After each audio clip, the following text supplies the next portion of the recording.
Hi everyone, and welcome to the next Teaching and Learning e-briefing.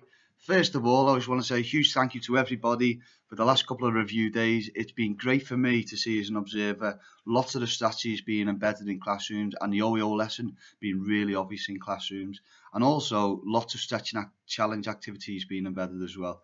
Observers commented on really calm, focused climate in classrooms, well-structured lessons. So it's been great for me to see that. Let's continue our upward trajectory of improving the quality of our teaching and learning right across the school.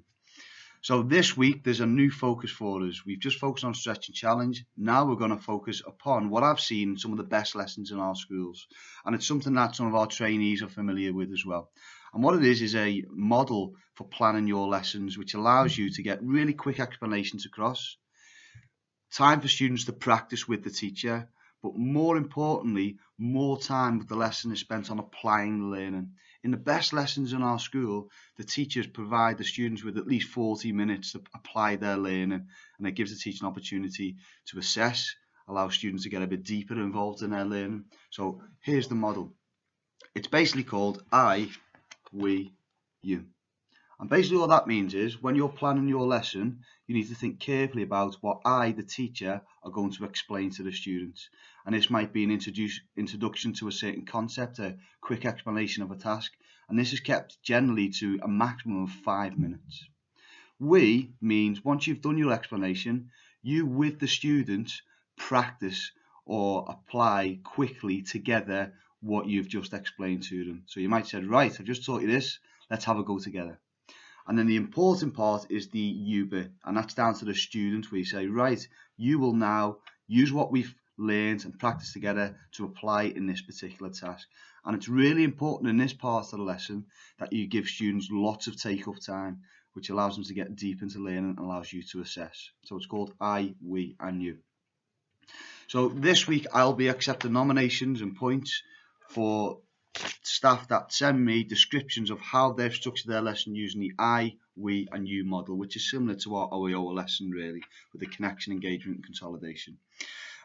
So here's a couple of little tips for you. Now, generally in lessons, in the best lessons, I see really quick explanations about concepts, and it's a real art for us as teachers to make sure we get right. So here's some tips for you when explaining a new concept.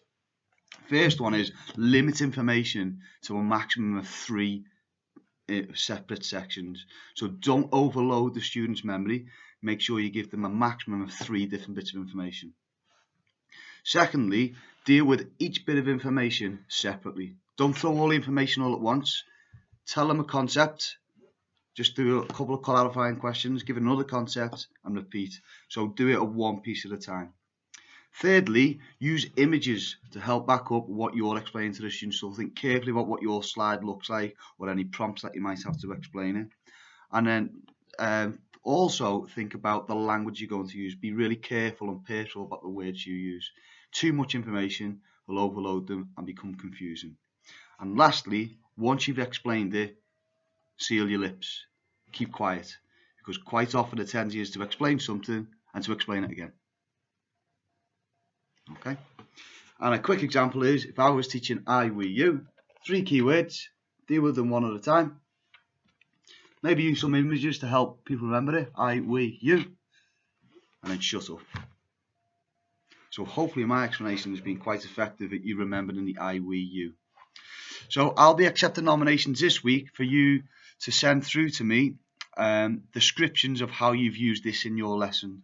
And I also want to see a picture of the students' work at the end of the lesson. I'm expecting lots of detail, students doing extended writing or extended pieces of work and practical, but getting lots of time to apply their learning.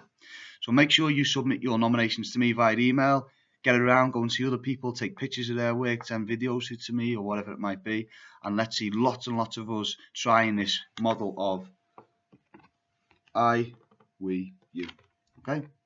Best of luck, everybody. Thank you very much.